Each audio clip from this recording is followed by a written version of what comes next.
Hey guys, what's up? 2-Bit Jesus here, and I'm back to finish off this spooktacular month of reviews with Splatterhouse on the Xbox 360. Let's jump right in!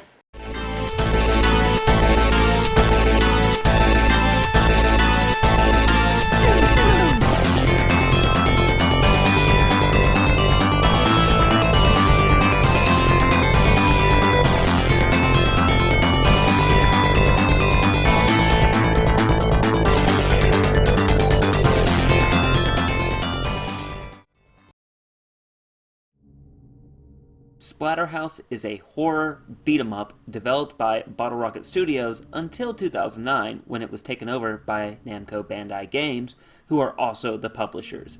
It was released in the fall of 2010 in North America for the PlayStation 3 and Xbox 360. Splatterhouse had a very troubling development cycle, but how did it all start? Well, in the mid to late aughts, Namco Bandai was looking for a game that would appeal to older, more mature audiences in North America. They had seen the successes of Capcom with Resident Evil and Rockstar with Grand Theft Auto, and they were wanting to get in on that market. They decided to reboot Splatterhouse, thinking that this would be the best fit for the North American market. They chose Bottle Rocket Studios to develop their game, and this is where they ran into some problems. The director of the studio and on the game appears to have been in it for himself. See, he would show footage to Namco Bandai of the game that, well, Namco Bandai thought that they were making, which was a Splatterhouse game, but in reality, they were making their own type of game with the Splatterhouse brand on it.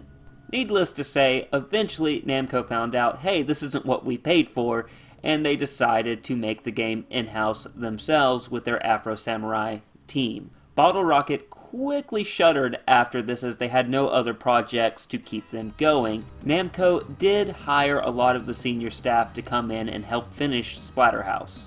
So, with these tidbits done, let's see if this messy development cycle ended up giving us a very poor game. The controls and gameplay are solid in Splatterhouse. I had a lot of fun just smashing through a bunch of monsters with my fists, my kicks, chainsaws, lead pipes, body parts of slain monsters, and especially getting out a 2x4 with nails in it and doing some fucking carpentry.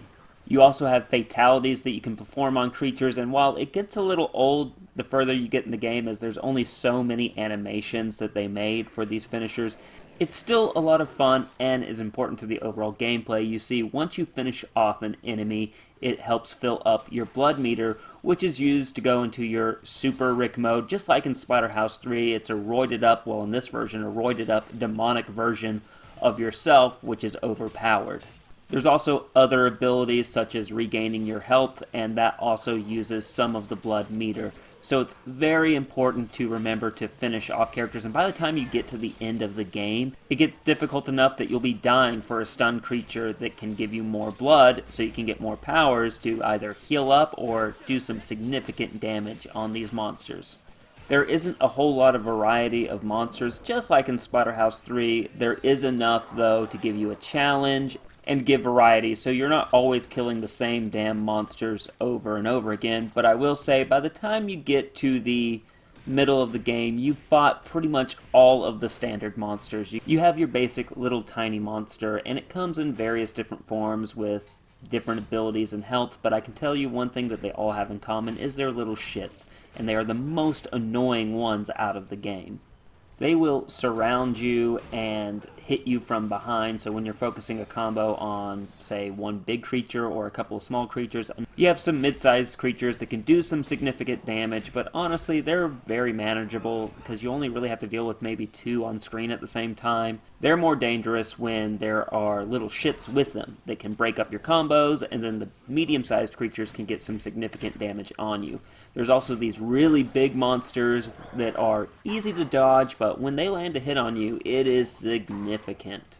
I won't sit here and go through every single little monster that is in this game. Suffice to say, there is enough there to offer up some variety. A few notable mentions are these giant dog things that you have to rip their spine out from their asshole to kill. Yeah, that's memorable. You got these insane demonic clown creatures. The chainsaw dude is back, but only briefly, and so much more. There are a lot of epic boss battles. I won't go through too many of them because that would be spoiling them. Suffice to say, I think out of all the Splatterhouses, this one has the best boss battles. I mean, you fight a giant gorilla for God's sakes. I mean, how is that not awesome and unforgettable? You will be very pleased with the boss battles in this game. Level design is simplistic and very linear, point A to point B setup. You have some relatively medium to big open areas and cramped areas to fight the monsters in, but for the most part, you'll be fighting in an arena-like area. And while it doesn't always look like an arena, it's essentially an arena. You're stuck in this squared or circled area, and you're having to fight waves of enemies. To try and switch things up, they added a 2.5D mode that appears throughout different sections of the game. It works well enough, but the physics from the fully 3D sections of the game are still in play, and it can really hinder the player and be a bit disorienting because, at least for me anyway, my brain is set to a 2D platformer in those sections, but it still is behaving and performing like a 3D game. It is, however, a nice little tip of the hat to the original Splatterhouse games. I forgot to mention this earlier, as with the games in this era of the mid to late aughts, there are QuickTime events, but I feel Splatterhouse handles them rather well and doesn't overdo it. They are for the most part simple and repeat themselves, so it's easy to remember. You won't just go around bashing monsters' heads in and beating them up and slashing them up. Sometimes a level will require a special action be completed before you can move on. That could be from feeding little shits to monsters in the wall, or taking little shits and impaling them on spikes. Some levels will also require platforming, and it works okay. It's not all that great.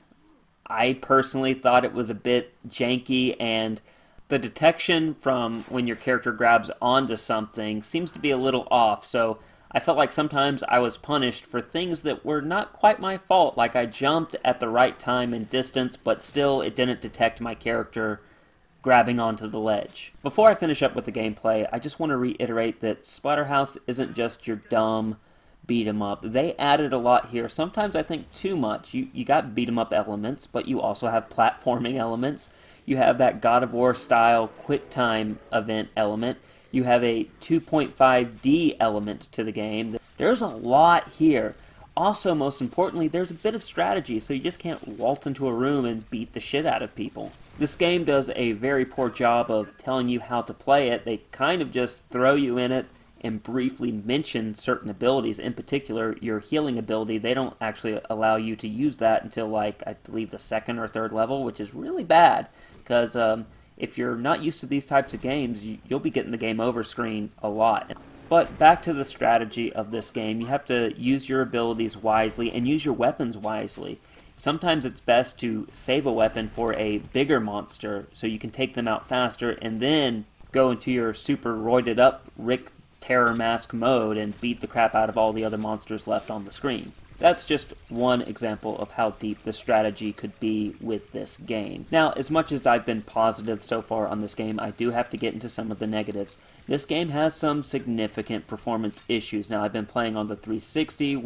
Even so, Splatterhouse has some issues. It has frame rate dips, particularly on the cutscenes. It was weird. For the most part, the gameplay, there wasn't a whole lot of frame rate dips. It happened occasionally, but when you're watching a cutscene, sometimes the screen would just completely freeze and then catch back up. It was very weird. I ended up installing the game onto the 360's hard drive, and that actually improved performance, but the issue was still there slightly. Now, you didn't think I was going to end this review without talking about those god-awful load screens. Even though I installed this game onto the local hard drive, the load screens are atrociously long, and I think what makes it really worse is the loading screens are like a 5 to 10 second clip that just keeps repeating itself, so it makes it feel even longer because you feel like you're in a loop.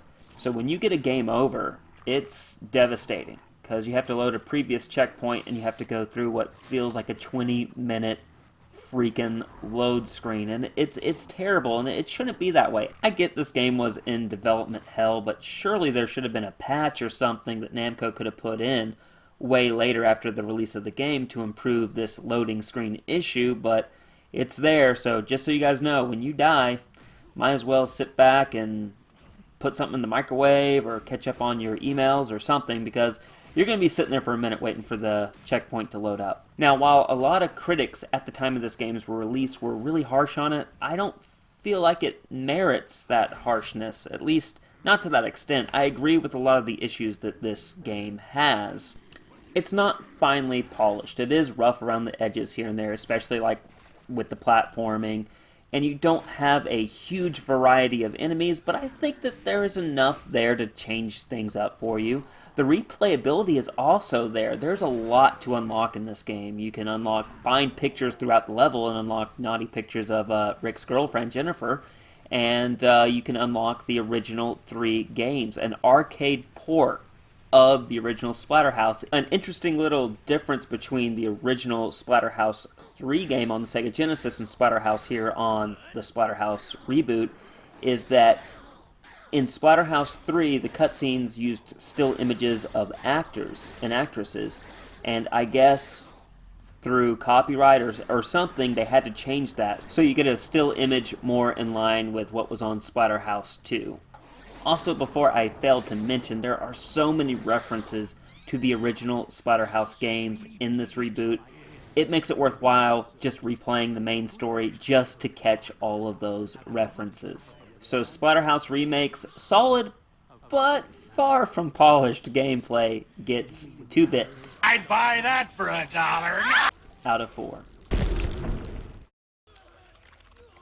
Did a great job on sound here. The blood splatter, the bones crunching, the wails of the undead, and the screams of the demonic creatures that you have to fight. All of the sound effects are phenomenal. The music also fits very well. They went with a heavy metal soundtrack, and it keeps your heart pumping as you're taking on all of these demonic creatures. The voice acting is also phenomenal, especially the Terror Mask, which, by the way, this voice actor played Winnie the Pooh and Darkwing Duck. He does a phenomenal job. He just chews the scenery every time he gets a chance to. And while, yes, a lot of his lines aren't very, well, let's just say PC, they fit really well with what the Terror Mask is and what they're going for in this game. And while the Terror Mask is definitely the star of this show and the top performer, the rest of the cast does a solid job too. The person playing Rick, you really feel for this character and what he's going through, the agony of dying and losing your loved one, but also the empowerment of this demonic power that he now has in his possession thanks to the Terror Mask. It all comes through with this vocal performance. Dr. West and Jennifer also aren't slouches with their voice acting. They do a phenomenal job as well. The voice acting is AAA in this game. So Splatterhouse's sound gets 4 bits. I'd buy that for $1. Out of 4.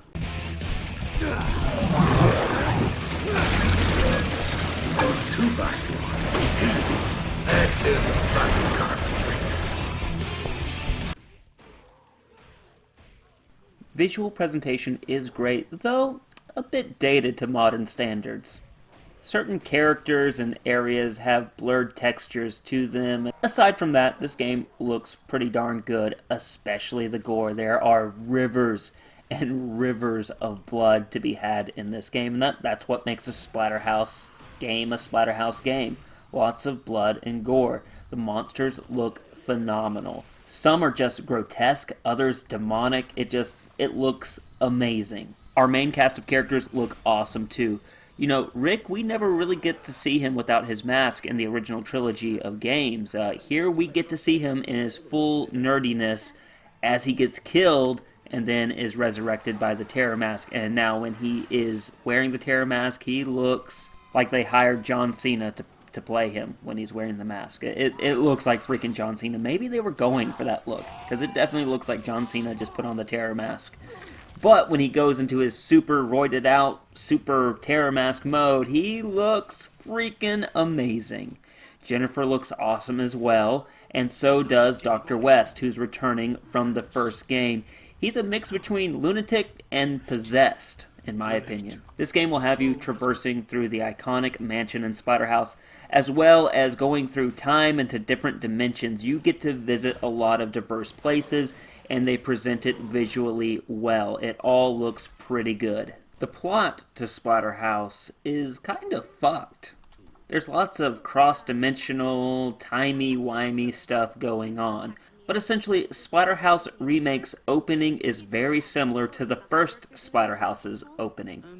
Rick's girlfriend Jennifer has an interview with Dr. West at his mansion, and she drags Rick along for the ride. He plans on proposing to her because he is absolutely gobsmacked in love with her. Dr. West, being an evil, possessed guy who has lived for hundreds of years, has a different idea. See, he's agreed to do this interview just because he wants to use Jennifer to resurrect his dead wife, who he absolutely loves and adores. He plans to sacrifice her to the corrupted ones, which are this ancient evil that gives him all these powers and monsters. He hopes by freeing them into our world, they will resurrect his wife. So he kidnaps Jennifer and leaves Rick in a pool of his own blood, dying. Enter our good old buddy, the Terror Mask, promising resurrection, revenge, and a chance to save Jennifer, all for the low, low price of Rick's soul. Rick accepts, dons the mask, and becomes John Cena. Okay, not really. He becomes the big, hulking guy that we all love. Now, I could spend like 10 to 20 minutes for the rest of this review delving into the lore, the background, and the complexities of this story, but I'm going to respect both of our times here. That and the story is a bit of a mess to try and explain. Essentially, after you don the mask, it becomes a chase to save Jennifer from Dr. West, and you are going to different dimensions and traveling through time back and forth, and while this also is like a reboot of Splatterhouse, sometimes it seems like it's a sequel as well, or a prequel, because they mess with time so much, you would almost think the original Splatterhouse trilogy also takes place, but in a different time and dimension. One constant through this story that I really do like is the fact that Rick and Dr. West seem to be following similar paths here. Rick is wanting to save Jennifer, his girlfriend, and the love of his life. So much so that he sells his soul to a demonic mask and does things that he would not do under normal circumstances. Throughout the story, you see Rick fighting to stay the man that he is while also being corrupted by the Terror Mask. It also doesn't help that the Terror Mask keeps taunting and, in general, fucking with Rick throughout the story. So, psychologically, Rick is really messed up in this game. Dr. West, on the other hand, has a similar situation. He's already gone mad, essentially. He watched his wife get burned alive by villagers, sold his soul to the corrupted ones, and has spent centuries building up to the moment to free the corrupted ones so that he may resurrect the love of his life. They're not so different. The only good thing is it seems like Rick at least holds on to some of his humanity by the end of the story, and obviously Dr. West lost his humanity a long time ago. But what is the Terror Mask getting out of all of this? Well, for one, blood. All of this killing feeds the Terror Mask, and he absolutely loves it. But he has an ulterior motive. Spoiler alert, so if you plan on playing this game, please skip past the rest of this section. There's going to be spoilers here. Just go straight to the final verdict. From this point on, major spoilers. See, the Terror Mask, it has a beef with the corrupted ones. In fact, all of this killing is to help release the corrupted ones. When you get to the end of the game, after you've slain thousands upon thousands of monsters and even fought monsters that are mirror images of yourself, you kill Dr. West, which is the final death that releases the corrupted ones. See, essentially the Terror Mask was just using you so it could beat the corrupted ones, and the corrupted ones would know that it was the Terror Mask that beat them. The final boss being all the monsters you've killed throughout the game combined into one big ultra mega monster. It's pretty fucking awesome, if you ask me. In the end, Rick and the Terror Mask do defeat the corrupted ones and send their asses packing back to the dimension that they came from. Jennifer is saved, but unfortunately, one of the souls that escaped while the corrupted ones were being sent back to their dimension was Dr. West's love, Lenora. You see, part of the deal between Rick and the Terror Mask was that they would have to save Jennifer. And with this spirit possessing Jennifer, she technically isn't saved yet. So when Rick attempts to take the mask off, he can't. It kind of makes me think that the Terror Mask set Rick up and allowed for Jennifer to get possessed so the mask could still hold on to Rick himself. And so our story ends on a cliffhanger. Jennifer is possessed by Lenora, and Rick is still possessed by the Terror Mask. And our story is left wide open for a sequel that we will never get because Namco will never make another Splatterhouse game again. Then again, with all this timey-wimey stuff that they were doing throughout this story, who knows? Maybe the sequel to this game is the original Splatterhouse, so you can go back and play Splatterhouse, Splatterhouse 2, and Splatterhouse 3 to get closure to this story. I actually do like this ending because it definitely has a Splatterhouse feel to it. This is how a Splatterhouse game would end, especially if they were going to do a sequel. So all in all, with what I would say great visual presentation, and I would say an absolutely banger of a story, especially since they stayed so close to the source material and they did a lot of nods to the original story, I have to give presentation 3 bits. I'd buy that for $1. Out of 4. Rick, darling, it's good to be back.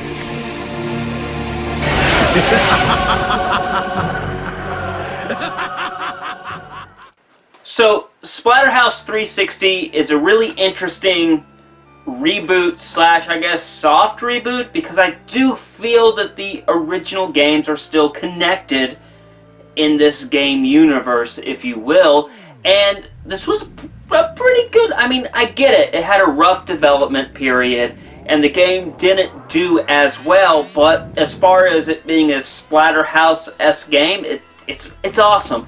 You're fucking destroying monsters, tearing them apart, squishing them. Everything that's like Splatterhouse is here to be had. Plus, you can play the original 3 games on this one game, so you're getting the entire Splatterhouse franchise in one game. So with all that gushing out of the way, my final verdict for Splatterhouse on the Xbox 360 and to a lesser extent the PS3 is a absolute must-buy for the casual and hardcore collector of Splatterhouse or the PS3/360, and you can find it online for about $30 depending on its condition, and I believe it's worth it. Way more than, say, Splatterhouse 3, which was like hundreds of dollars for a complete version of that game. Hell no! You can get Splatterhouse 3 on the 360/PS3 versions, and it is well worth it. And with that, this review is done. Let me know in the comment section below what you guys think of this title. Please hit that like button. Please hit the subscribe button and ding the bell. That way you don't miss a thing. And most importantly of all, I hope you guys have a happy and safe Halloween. As always, folks, stay safe and play on.